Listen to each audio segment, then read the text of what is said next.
Alright, we're going to show for the correct procedure for doing a two-pass weld on TPO. We have our heat gun.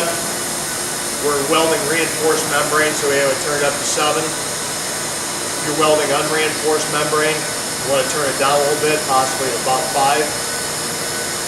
We're using a hand roller and the heat gun. First thing we're going to do is we're going to insert the heat gun into the seam at a 45-degree angle, and we're going to do our primary weld.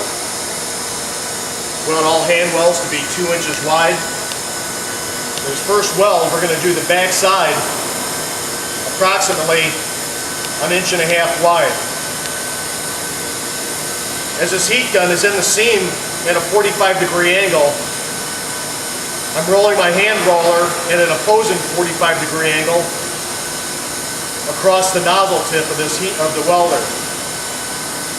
I'm creating an air dam in the seam that I'm calling my primary weld.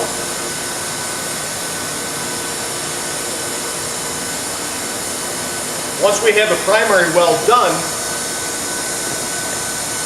and created an air dam in this seam, we're going to come back and put the heat welder back in the seam and do our finish weld. We're going to run it right along the edge of our primary weld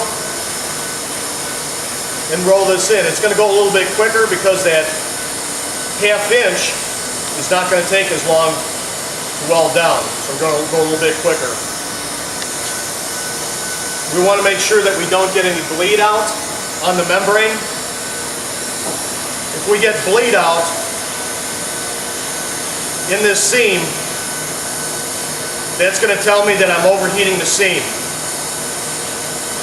You don't want to overheat the TPO and get bleed out on the leading edge of this seam. That tells me that the seam's too hot. I either want to turn my welder down or I want to increase my speed. So we don't want to see any bleed out when we're doing any welding. And that's about it for the hand weld.